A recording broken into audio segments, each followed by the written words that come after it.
बोलो जयकारा बोल मेरे श्री गुरु महाराज की जय। सभी गुरुमुख प्रेमियों से सप्रेम जय सच्चिदानंद। एक बार श्री गुरु महाराज जी के पास एक भगत ने आकर विनती की। श्री पंचम पातशाही गुरु महाराज जी के समय की ये लीला है। तो गुरु महाराज जी से वो भगत जी विनती करते हैं कि श्री गुरु महाराज जी, आप रात दिन गुरुमुख प्रेमियों के कल्याण के लिए लगे ही रहते हैं, कभी आराम भी कर लिया करो। तो श्री गुरु महाराज जी ने एक छोटी सी कथा सुनाई। क्या फरमाया कि एक बार हजरत मूसा ने अपने खुदा से कहा कि ऐ खुदा, तुम 24 घंटे काम पर लगे रहते हो, हर किसी के लिए चिंता करते हो, हर किसी की व्यवस्था करते हो, हर किसी के लिए हर प्रकार का इंतजामात करते हो, सबका हिसाब किताब देखते रहते हो, तो आप आराम क्यों नहीं करते? कभी तो आराम कर लिया करो, तुम्हें थकावट नहीं होती क्या? तो खुदा यानी भगवान हजरत मूसा की बात पर मुस्कुराने लगे और भगवान ने हजरत मूसा से कहा कि मूसा, ऐसा करो, 2 गिलासों में दूध लेकर आओ। मूसा 2 गिलासों में दूध भरकर ले आया। रात्रि का समय था। अब भगवान ने कहा कि मूसा, अब ये दोनों गिलास पकड़ के बैठ जाओ और ये दोनों गिलास टकराने नहीं चाहिए और ना ही दूध गिरना चाहिए। और कुछ समय के लिए, कुछ समय तक तो मूसा दोनों गिलासों को देखते रहे, लेकिन थोड़ी देर बाद ही मूसा को झपकी आई, आँख झपक गई, आँख लग गई, चाहे एक पल के लिए ही आँख लगी।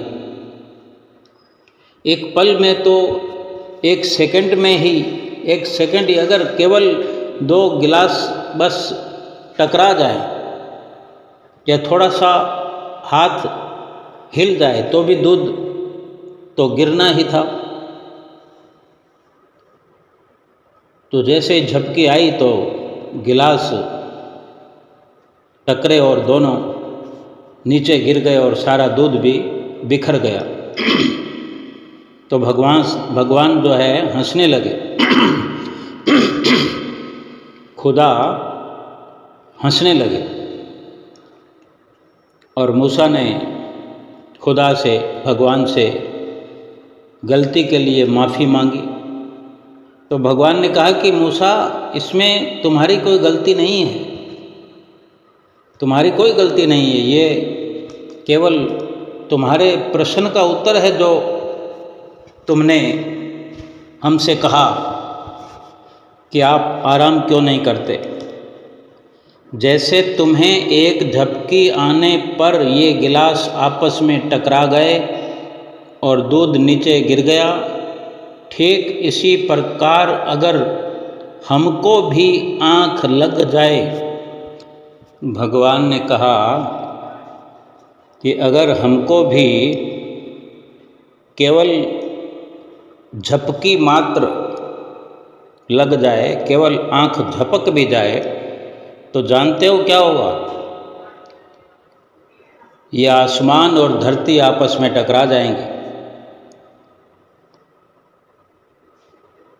तुमने तो क्षमा मांग ली, तुम्हारे क्षमा मांगने से गिरा हुआ दूध तो वापस नहीं आ सकता। बेशक ये इतना बड़ा अपराध नहीं है, क्षमा मांगने की भी विशेष बात नहीं है। हमने केवल तुम्हें समझाया है कि अगर हम आराम करें और धरती और आसमान आपस में भिड़ जाएं, तो सोचो क्या हो सकता है। सब कुछ समाप्त हो जाएगा। इसलिए हमें सदा सर्वदा जागते रहना पड़ता है। ये कथा, ये दृष्टांत श्री पंचम पातशाही गुरु महाराज जी ने अपने उस भक्त को सुनाया जो श्री गुरु महाराज जी को विनती कर रहा था कि आप आराम कर लिया करो, क्या आप थकते नहीं हो? 24 घंटे गुरुमुख प्रेमियों के लिए ही लगे रहते हो। और गुरु महाराज जी ने फिर ये कथा सुनाने के बाद फरमाया कि इसी तरह अगर हम भी सो जाएं, आराम करें, हम आराम करने के लिए संसार में नहीं आए हैं, और अगर हम आराम करें, सो जाएं, तो ये दुनिया कैसे चलेगी? गुरुमुख जो हमारी जिम्मेदारी है, गुरुमुखों को संभालना, सुरक्षित करना जो हमारी जिम्मेदारी है, जिनके लिए ही हम इस धरती पर अवतार लेकर आए हैं, उनका क्या होगा? जब गुरुमुख सुरक्षित रहते हैं और काल माया से बचकर भक्ति करते हैं, तो हमें नींद आती ही नहीं, हमें खुशी मिलती है, हम प्रसन्न रहते हैं। हमारी प्रसन्नता इसी में है कि गुरुमुख प्रेमी काल और माया से बचे रहें, और काल और माया से तभी बचकर रहा जा सकता है जब वो भक्ति में लगे रहे, भजन सुमरन करते रहे, परोपकार में लगे रहे। हमारे लिए भी ये अनमोल वचन है कि हमारे श्री गुरु महाराज जी कितना यत्न करके, परिश्रम करके हमें भगवान की प्रसन्नता पाने के लिए भक्ति की राह पर अग्रसर करते हैं, हमारा जन्म सुधारने के लिए, हमें मोह माया से, काल और माया से हर वक्त बचाते हैं, हमें सुरक्षित रखते हैं। हमारी सुरक्षा की जिम्मेदारी श्री गुरु महाराज जी ने ली हुई है, और ये भी तभी संभव है कि हम उनकी आज्ञा व मौज में चलते रहें। आज इस संसार में केवल भारतवर्ष में ही नहीं, संसार भर में जहाँ तहाँ श्री गुरु महाराज जी ने भक्ति और सत्संग के महान केंद्र बनाए हैं। श्री आनंदपुर दरबार की रचना के पश्चात जो श्री गुरु महाराज जी ने रात और दिन अपना एक एक पल, एक एक श्वास जो हमारे लिए ही कुर्बान कर दिया। हम बेशक रात को सो जाते हैं, लेकिन श्री गुरु महाराज जी जो स्वयं भगवान का रूप हैं, भगवान का ही रूप हैं, वो रात्रि को भी कोई न कोई गुरमुख प्रेमियों के लिए सुख का निर्माण करते रहते हैं, सुख की कोई न कोई रचना रचाते रहते हैं। हिंदुस्तान से बाहर अनेकों आश्रम, अमेरिका में, लंदन, कनाडा, ऑस्ट्रेलिया, जकार्ता, जाने कहाँ कहाँ आश्रम स्थापित किए गए और संसार भर में जहाँ तहाँ रहने वाले गुरमुख प्रेमी जो हिंदुस्तान से वहाँ कमाई करने के लिए गए हुए हैं, रोजी रोटी के लिए गए हुए हैं, वहाँ पर जाकर के स्थायी निवासी बन गए हैं और उनके साथ साथ वहाँ के रहने वाले विदेशी लोग भी आज गुरमुख बन करके श्री आनंदपुर धाम दरबार के अनुयायी बन गए हैं, श्री परमहंसों के सेवक बन गए हैं। कितनी श्री परमहंसों ने समय समय पर हमारे लिए इतनी मेहनत की है, इतना पुरुषार्थ किया है और हम अगर महापुरुषों के नक्शे कदम पर न चलें, केवल रोजी रोटी की फिक्र में ही लगे रहें, तो हमारे लिए परलोक संवारने का फिर क्या साधन हमने किया, क्या प्रयास किया? क्योंकि रोजी रोटी तो कमा करके केवल शरीर का निर्वाह किया जा सकता है। आत्मा का कल्याण तो जो श्री परमहंसों ने रास्ता बनाया है, भक्ति के ये केंद्र बनाए हैं, ये भक्ति और परमार्थ की पढ़ाई के लिए स्कूल, कॉलेज, यूनिवर्सिटियां बनाई हैं, यहीं वो शिक्षा हमें प्रदान की जाती है, भक्ति का पाठ पढ़ाया जाता है। जहाँ तहाँ भी हम देखें, एक छोटे से छोटे गांव में भी चले जाएं, किसी शहर में भी चले जाएं, श्री आनंदपुर दरबार का वहाँ पर आश्रम हमें मिल जाएगा, वहाँ बैठने की हमें हुकूमत मिल जाएगी, वहाँ पर भक्ति के साथ साथ हमें आराम करने का भी अवसर मिल जाएगा। हमारे महापुरुष स्वयं आराम नहीं करते, लेकिन अपने गुरमुख प्रेमियों के लिए सदा आराम का ही रास्ता बनाते रहते हैं। आज गुरमुख प्रेमी चाहे कहीं भी रहते हों, किसी भी काम से अगर एक शहर से दूसरे शहर में जाते हैं या भारत देश से बाहर भी कहीं जाते हैं,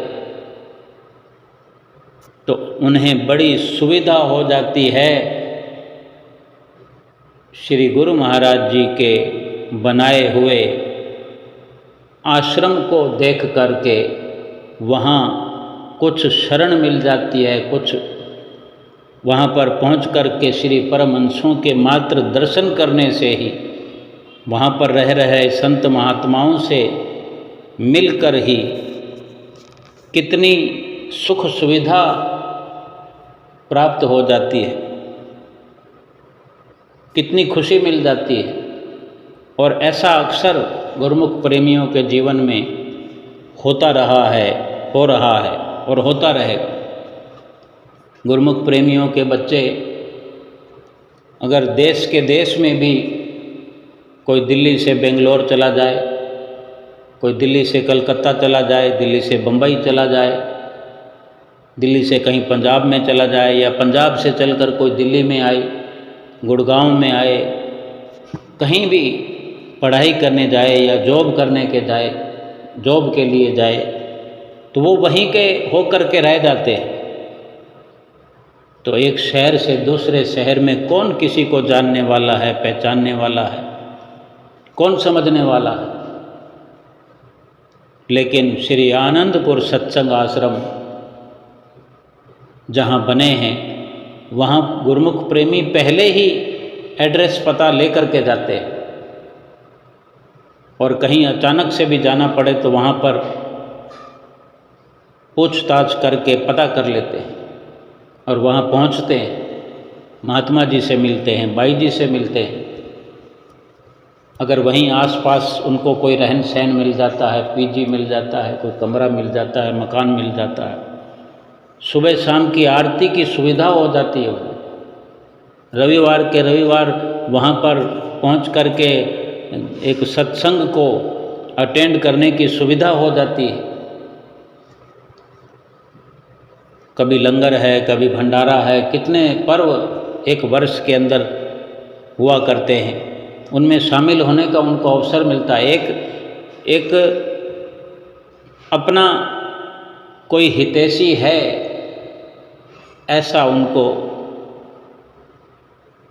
एहसास मिलता है कि बड़ा आनंद महसूस करते हैं और अपने घर समाचार देते रहते हैं कि आज मैं कुटिया पर गया था, आज मैं कुटिया पर गई थी, बाई जी अनंतपुर गए हुए हैं, महात्मा जी अनंतपुर गए हुए हैं। यानी एक चर्चा भक्ति की होती रहती है। गुरुमुखों के जीवन में अगर ठीक तौर पर अगर समझें, श्री परमहंसों का हर गुरुमुख के दिल में विशेष स्थान है, और समय समय पर हमारे श्री गुरु महाराज जी देश में भी जगह जगह जहाँ आश्रम बने हुए हैं, अनेकों जगह पर अपनी मौज से वहाँ कृपा करते हैं, अनेकों गुरुमुखों को सुंदर दर्शनों का लाभ प्राप्त कराते हैं, सेवा का अवसर देते हैं, और जहाँ भी आप कृपा करते हैं वहाँ पर आश्रम का विस्तार होता है, कुछ बड़ा होता है, कुछ विशेष होता है। विदेशों में जाकर भी जब जब श्री गुरु महाराज जी वहाँ पंचम पातशाही गुरु महाराज जी ने जो अपने समय में अथक प्रयास करते हुए जगह जगह आश्रमों का निर्माण कराया, गुरुमुख प्रेमी जब दर्शन करने के लिए श्री आनंदपुर दरबार में आया करते थे तो विनती किया करते थे,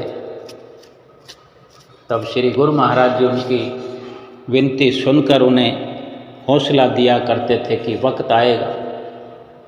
तीसरी पातशाही गुरु महाराज जी के समय से ही गुरुमुख प्रेमी वहाँ से आए हुए विनती किया करते थे।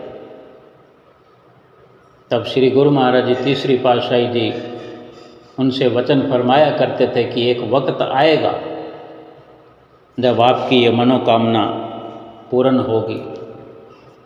और पंचम पातशाही गुरु महाराज जी के समय में श्री परमहंस अवतार 5वें रूप में उन सभी गुरुमुखों की विनती पर गौर किया और अपने तीसरे रूप में किए हुए वचनों को साकार रूप प्रदान किया। और आप स्वयं हुजूर गुरु महाराज जी छठे रूप में भी आज समय समय पर विदेशों में पहुंचकर अपने गुरुमुख प्रेमियों की संभाल करते हैं, और आगे से आगे श्री आनंदपुर सत्संग आश्रमों का विस्तार करते हैं। जहां आश्रम नहीं है वहां पर आश्रम स्थापित हो रहे, कभी बड़ी बड़ी ज़मीन खरीद करके मुहूर्त करते हैं, धीरे धीरे आश्रम का निर्माण हो जाता है, आगे से आगे रूपरेखा बनाते रहते हैं। इसीलिए श्री गुरु महाराज जी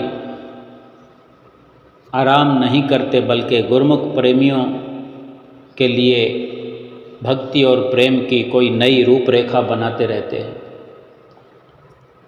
कुछ समय पहले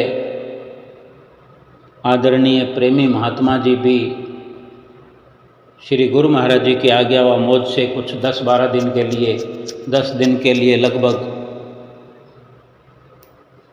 बाहर गुरुमुख प्रेमियों के बीच पधारे। श्री गुरु महाराज जी का आशीर्वाद उनको जाकर सुनाया। श्री गुरु महाराज जी की कुशलता का समाचार सुनाया। अपने सुंदर सत्संग से, सुंदर वचनों से कथार्थ किया। श्री परमहंसों की अनेक अनेक लीलाएं उन गुरुमुख प्रेमियों को सुनाई। तो ये अवसर खास होते हैं और गुरुमुख प्रेमियों के जीवन में अगर भक्ति प्रवेश किए हुए है तो वास्तव में जीवन है। अगर जीवन में भक्ति का प्रवेश नहीं तो फिर क्या है। इस प्रकार जब आदरणीय महात्मा जी कनाडा के टोरंटो आश्रम में कृपा की हुई थी, ज्योति धाम आश्रम में, तब सत्संग में बड़े ही अनमोल वचन गुरुमुख प्रेमियों को सुनाए। अनेकों गुरुमुख प्रेमी ऐसे अवसर के लिए अपना काम काज छोड़ करके भक्ति का परमार्थ का लाभ प्राप्त करने के लिए सत्संग प्रवचन सुनने के लिए पहुंचते हैं और सत्संग का लाभ उठाते हैं। उन्हीं की आवाज़ में, उन्हीं के फरमाए हुए वचन सत्संग आओ सभी सुनते हैं।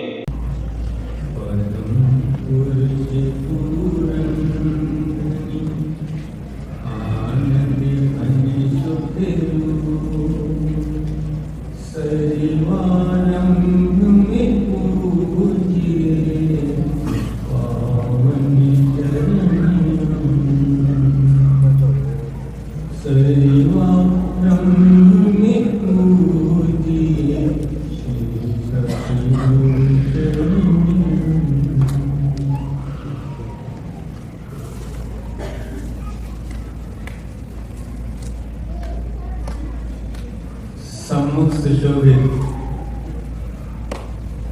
श्री 108 श्री परमहंस दाता दयाल श्री पंचम पातशाही जी महाराज के दिव्य स्वरूप को मन मंदिर में बसाते हुए एवं श्री हजूर सतगुरुदेव दाता दयाल जी का ध्यान करते हुए प्रेम सहित मिलकर बोलो जयकारा बोले श्री गुरु महाराज की जय।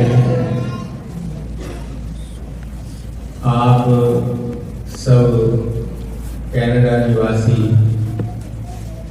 गुरुमुखों को श्री 108 श्री हजूर सतगुरुदेव दाता दयाल जी की ओर से प्रेम भरी शुभ आशीर्वाद।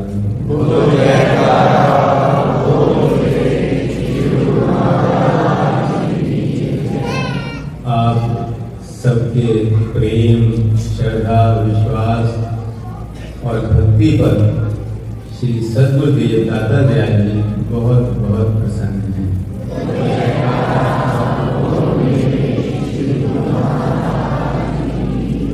श्री सद्गुरुदेव दाता दयाल जी की परम पवित्र सेहत सकुशल है और आप सबकी कुशलता और प्रसन्नता के लिए श्री सद्गुरुदेव महाराज जी आप सबको बहुत बहुत आशीर्वाद देते हैं।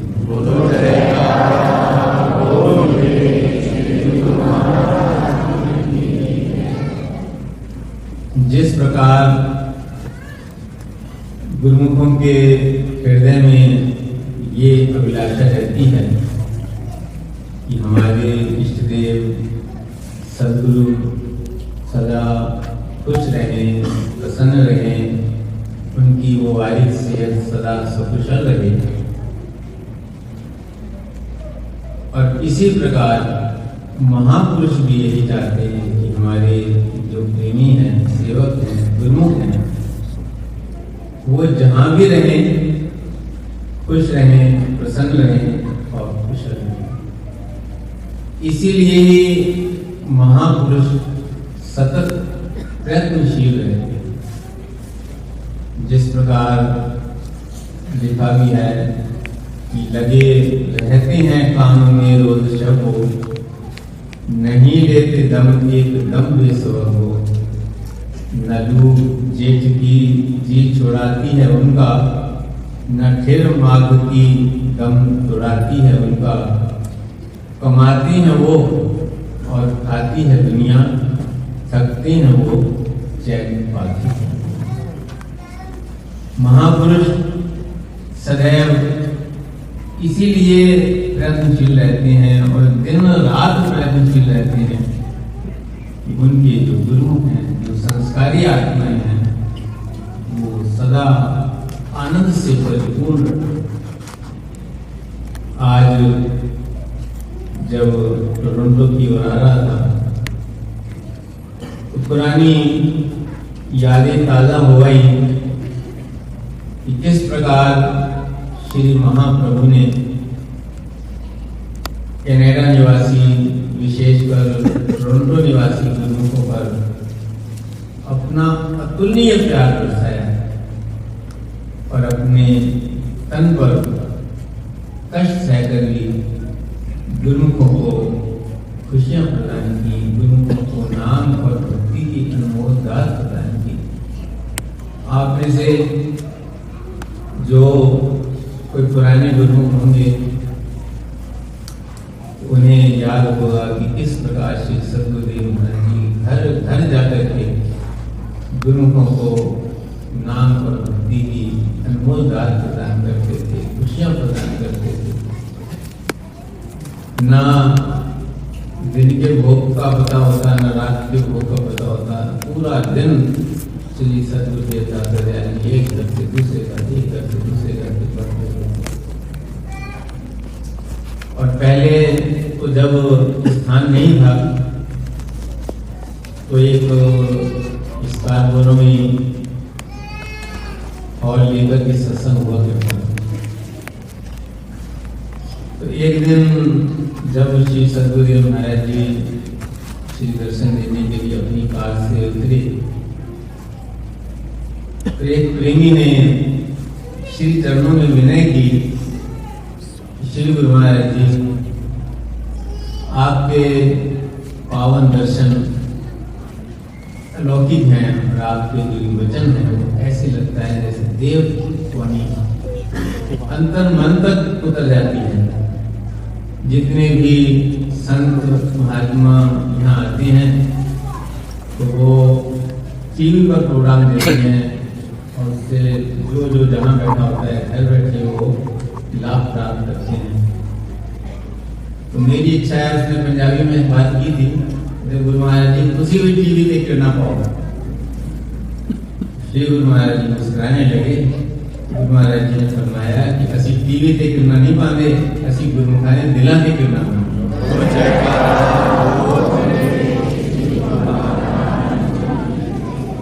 और ये वचन फरमाए कि समय आएगा यहाँ दूर दूर से लोग आकर दर्शन करना। वही श्री सद्गुरुदेव दाता दयाल जी का अथक परिश्रम गुरुओं के लिए किया। 1984 में यहाँ ज्योति धाम की स्थापना हुई और जब जब भी श्री सद्गुरुदेव महाराज जी कृपा करते पूरी दुनिया से गुरुमुख यहाँ आकर के दर्शन कर रहा था। और यहाँ के दर्शन, यहाँ पर बरसता हुआ श्री सद्गुरुदेव महाराज जी का जो प्यार पूरी दुनिया में, पूरे विश्व में मशहूर हो गया। विश्व से जब श्री सद्गुरुदेव महाराज जी का लोगों को पता लगता कि अब टोरंटो कृपा करनी है, लोग दूर दूर से आकर के अमेरिका से तो बसिंग भगवत की आती थी। धीरे धीरे ये जो सत्संग का कार्य है ये बढ़ते गए। आप सबने देखा जब श्री हजूर सतगुरुदेव दाता दयाल जी ने यहाँ कृपा बनाई, इतनी भीड़ होगी, श्री सतगुरुदेव महाराज ने पंडाल लगा। और उस समय जो है श्री सतगुरुदेव महाराज जी ने ये वचन फरमाया कि अब ये स्थान बहुत छोटा हो गया है, इसको विशाल करो, और उनकी मौज से हुक्म से अब उसको विशाल कर दिया जाए। तो महापुरुष जो है हर समय यही सोचते हैं, यही उनकी जो है सोच होती है, यही उनके कार्य हो गए हैं कि गुरुमुख जन जहाँ भी रहें वो भक्ति का लाभ, भरपूर लाभ प्राप्त करते हैं, सुविधा पूर्वक लाभ प्राप्त करते हैं। इसीलिए महापुरुष जो है कार्यरत रहते हैं। तो उनका उद्देश्य क्या है? उद्देश्य यही है कि गुरुमुखों का जो मन है वो सदा सत्य के चरणों से जुड़ा हो। गुरुमुख जन भक्ति के नियमों की पालना करते रहे, उन्हें सत्संग का अमृत मिलता है, क्योंकि जब जीव सत्पुरुषों के सत्संग से जुड़ता है तो वो परमात्मा के चरणों से। सत्संग हर किसी को प्राप्त नहीं होता, हर एक व्यक्ति को सरलता से प्राप्त नहीं कर पाता। वाणी वर्णन है, कृपा करे जिस आपनी होवे साधु संग, ज्यों ज्यों हो बताइए क्यों क्यों हरि सुन। ये जो सत्पुरुषों का सत्संग है, जिस पर स्वयं परमात्मा कृपा फरमाते हैं, कृपा करते हैं, जिस पर उनकी कृपा दृष्टि पड़ती है, उस जीव को ही सत्पुरुषों के सत्संग की प्राप्ति होती है। हम सब ये सोचते हैं शायद जो है किसी की प्रेरणा से हम जुड़े हैं, किसी आश्रम से जुड़े थे तब हम यहाँ जुड़े हैं, किसी प्रेमी के मित्र के जुड़ने से यहाँ जुड़े नहीं। वो जुड़ना भी कभी होता है जब स्वयं जीव पर परमात्मा कृपा।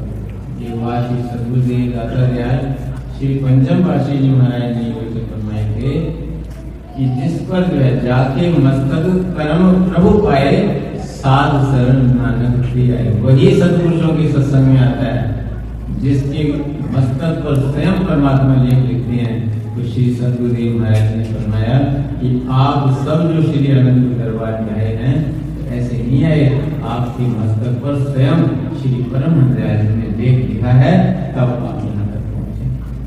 तो ये गुरुमुखों के ऊंचे भाग है, ये सरल नहीं है, ये बड़ी कृपा होती है मालिक की। जन्म जन्मांतरों के पुण्य जब जीव के संस्कार उत्परित होते हैं, तब जीव को सत्पुरुषों का सत्संग मिलता है, और जिसे सत्पुरुषों का सत्संग मिलता है वो उस मालिक की तरफ। संत मिले तो मैं मिल जाऊं, संत न मुझसे न्यारे, बिन सत्संग कोई ना पावे, कोटि जतन कर। करोड़ों जतन भी कोई करे, तब भी बिना सत्संग के मालिक के चरणों से नहीं मिल सकता। एक बार किसी ने श्री सतगुरुदेव महाराज जी के चरण कमलों में पत्र लिखा था। जब अमर ज्योति पावन ग्रंथ नया नया छपा था, तो उसमें श्री परम दयाल जी का एक वचन लिखा है, ये जप तप नियम व्रत ये सब भी परमात्मा से मिलने के साधन है।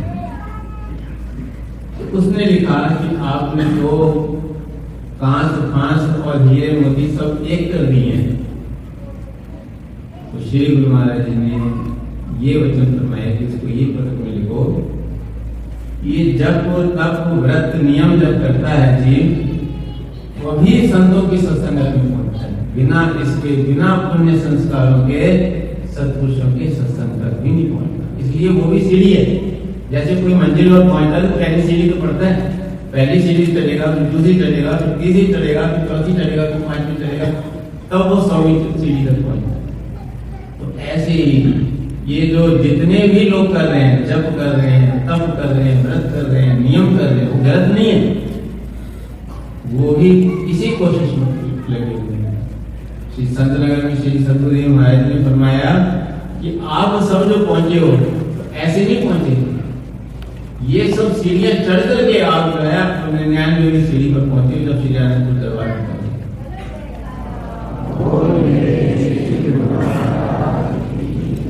अब तुम्हें एक कदम से और करना है, तो आप अपनी मंजिल, वो कदम क्या है? वही कदम है कि सतगुरु के वचनों की पालना करना।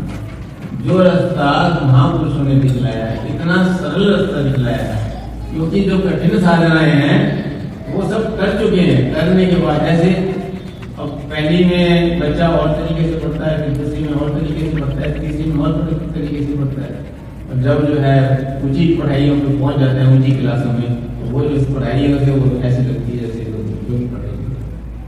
अब देखो, एक बार यहाँ की चरणों की बात है, श्री गुरु महाराज के चरणों में बच्चे मत्था टेक रहे थे परिवार के साथ, उसे एक खिलौना दिया, तो वो खिलौना कहता है ये तो छोटे बच्चों का, मैं बड़ा हूँ, यानी वो 5 साल का होगा, तो वो खिलौना कहते हैं 3 साल के बच्चों को। तो जब इंसान थोड़ा सा ज्यादा उसको ज्ञान होता है, तब उसे जब पता लगता है ये तो साधारण है। तो ऐसे ही जब सदपुरुषों की सत्संगत में आकर के जीव आता है और महापुरुषों के द्वारा बच्चों के सच्चे नाम की कमाई करता है, उनके दिखलाए हुए रास्ते पर चलता है, तब उसे फिर ये सब चीजें अपने आप हो जाती है। जब क्योंकि सबका जो साधन नियम, सबका जो एम है, सबका जो लक्ष्य है, वो ये है कि जीव को सच्चे नाम के शिखर तक पहुंचा। नहीं तो दुनिया में देखो अनेक लोग थे, कोई यज्ञ कर रहा है, कोई जप कर रहा है, कोई तप कर रहा है, लेकिन वो गलत नहीं है, वो भी शुभ कर्म है। जब जीव के शुभ कर्म एकत्र हो जाते हैं, तब उसे संतों की संगत मिलती है। संतों की संगत मिलती है तब वो सीधा रास्ता मिलता है। जब जीव महापुरुषों के बच्चों के नाम की कमाई करके, उनके वचनों के अनुसार, उनकी रहनुमाई में चलते हुए फिर अपनी तो ये बड़े ऊंचे भाग हैं गुरुमुखों के, जो इस देश में भी श्री गुरु महाराज जी ने अथक परिश्रम करके गुरुमुखों के लिए ऐसा भक्ति का साधन बना दिया है, भक्ति का केंद्र खोल दिया है।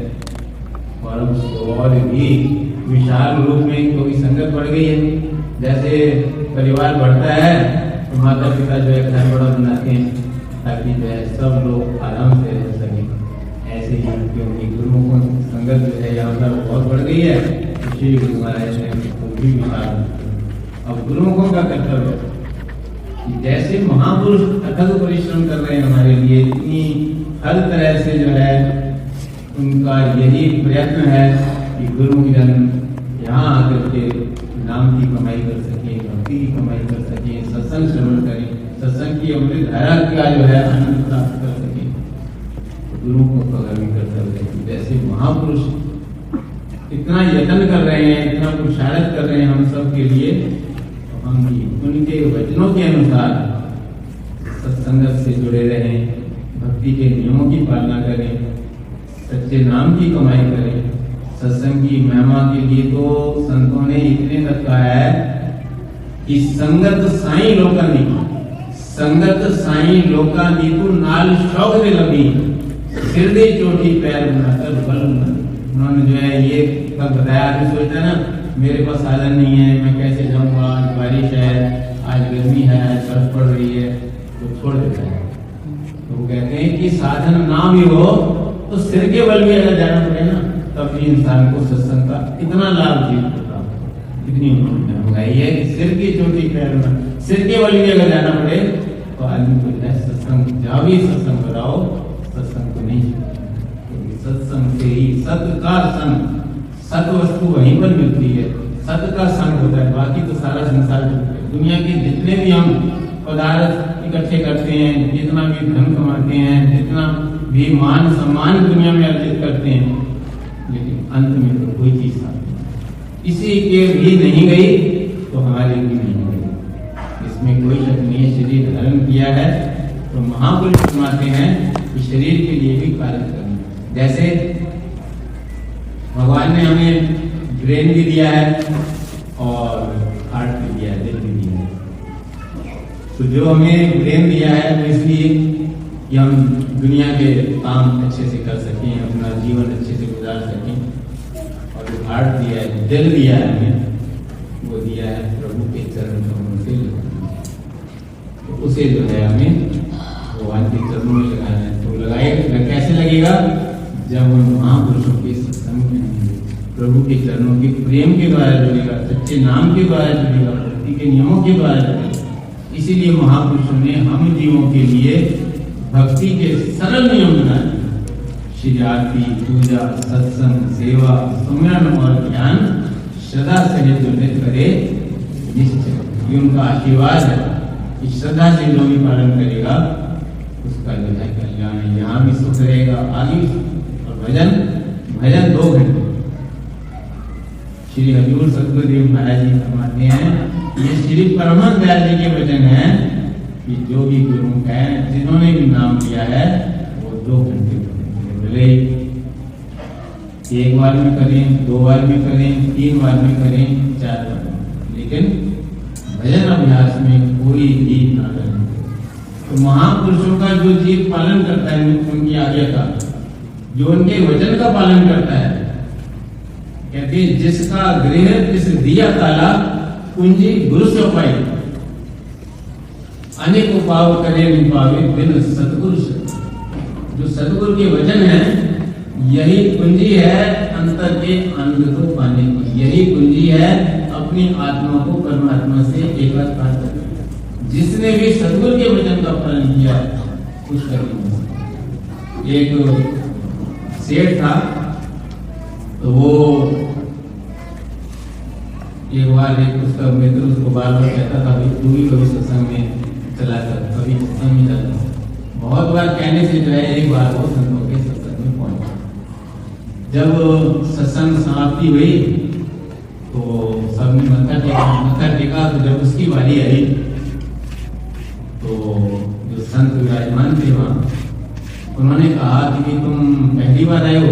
हाँ जी महाराज, पहली बार आए। तो पहली बार आए हो तो कोई वचन यहाँ पर करके जाओ जिसका तुम पालन करो। तो उसने कहा कि महाराज देखो, मैं तो कोई ऐसे ही उनके कहने पर आ गया, मैं कोई वचन पालन नहीं कर सकता। मेरे जो है इतने काम है, इतना मेरा बिजनेस है, मुझे फुर्सत ही नहीं मिलती। मैं कहाँ आपका जो है वचन का पालन करूँगा? मैं वादा कर दूँ, पालन ना कर पाऊँ तो मेरे को मन में हड़बड़ फीस होती रहेगी। उन्होंने कहा ठीक है, हमारे वचन का पालन तू कोई वचन दे जा जिसका तू कर सके, जिसका तू आसानी से कर सके, तू वचन दे दे। बहुत सोच के उसने कहा ऐसा है, मेरे पीछे घर के पीछे कुम्हार रहता है, तो मैं ये वचन देता हूँ कि मैं उस कुम्हार की शक्ल देख के और फिर खाना खा के फिर अपने काम पे जाए। तो संत जी ने कहा ठीक, क्योंकि महापुरुष चाहते हैं किसी तरीके से भी जीव जुड़ जाए। और उसे ये तो पता है ना, मैंने संतों को वचन दिया है, अपने संतों को वचन दिया है, इस यही उसको याद रखता है। और उसने नियम बना लिया। एक दिन वो छत पे गया तो उसको मार नजर नहीं आया, फिर दूसरी बार गया फिर नजर नहीं आया, फिर तीसरी बार उसने आवाज लगाई घर में। तो उसकी बेटी ने की, उसने पूछा कि वो कहाँ है तुम्हारे पिताजी? बोले आज सुबह गए तो हैं मिट्टी खोदने के लिए, बस वापिस नहीं है। तो उसने कहा कहाँ से लाते हैं? मैंने नदी के किनारे से लाते। और उसने कहा वचन दिया हुआ है संतों को, तो वचन न करो। इतने दिनों से यही वचन पालन कर रहा था, कोई भगवान के नाम का सिमरन नहीं, कोई कुछ नहीं। उसने कहा चलो ये वचन अगर आज मैंने छोड़ दिया तो फिर तो बात गलत हो जाएगी, चलो मैं ही चला जाता हूँ नदी पे और वहाँ उसकी शक्ल देख के चला जाऊँगा। तो वो जो है वहाँ पहुँच गया नदी पे गया, उसने आवाज लगाई तो आवाज आई कि मैं यहाँ हूँ। तो वो नीचे गहरी खड्डे में था जहाँ से मिट्टी खोदता, उसने नीचे झाँका सेठ ने और बोला देख लिया। और उसने जो बोला देख लिया तो तुम्हारा बोला देख लिया तो आधा तेरा आधा मेरा। अब सेठ जी बोले ये क्या बात है, क्या आधा तेरा आधा? देखो ये सोने की मोहरों का, सोने के सिक्कों का मटका मिला है, अब आपने देख ही लिया है तो आधा आपका। उसके जो है बस देखो, एक वचन भी अपने मन से कहे हुए एक वचन की उसने पालना की, संतों को वचन दिया, उसके अंदर जो है दर्द। सभी ने कितने सुंदर वचन सुने, सत्संग सुना। जब इस प्रकार सत्संग का प्रवाह संत महापुरुष चलाते हैं, जब सत्संग की अविरल धारा बहती है और गुरुमुख प्रेमी गोता लगा रहे होते हैं, मज्जन कर रहे होते हैं सत्संग के सरोवर में, तो आनंद की लहरें अनुभव अपने हृदय के अंदर हर गुरुमुख प्रेमी कर रहा होता है। कोई कितनी भी धन दौलत कमाने वाला क्यों ना हो, आज बड़े बड़े सेठ साहूकार धनाढ्य चाहे कितना ही धन कमाते होंगे, लेकिन सुख सत्संग के बिना नहीं प्राप्त हो सकता। और दुनिया के कार्य व्यवहार में तो सत्य का संग कहाँ से हो। झूठी दुनिया, झूठा धन, झूठे रिश्ते, झूठे नाते, सत्य का संग तो हो नहीं सकता, क्योंकि सत्य का संग संत महापुरुष ही सिखाते हैं कि सत्य का संग कैसे करना है। क्योंकि संत महापुरुष ही जीव को नाम से जोड़ते हैं, संत महापुरुष ही हमें नाम का सुमरन करना सिखाते हैं। भला जीव स्वयं कैसे जान सकता है कि सत्य क्या है, असत्य क्या है। सत्संग में सभी गुरुमुख प्रेमियों ने हमने सुना, एक एक शब्द में जीवन का सार भरपूर था। गुरुमुख प्रेमियों का यही कर्तव्य है कि जो महापुरुष हमें समझाना चाहते हैं, जो सिखाना चाहते हैं, वो विशेष रूप से यही सच्चाई है जिस पर से वो पर्दा उठाते हैं कि ये मनुष्य जीवन भजन भक्ति के लिए मिला हुआ है। संसार का कामकाज करते हुए, सभी व्यवहार करते हुए 5 नियमों की पालना करते रहें, 2 घंटे भजन अभ्यास करते रहें, जिससे हमारा ये लोक सुखी होगा और परलोक संवर जाएगा। बोलो जयकारा बोल मेरे श्री गुरु महाराज की जय।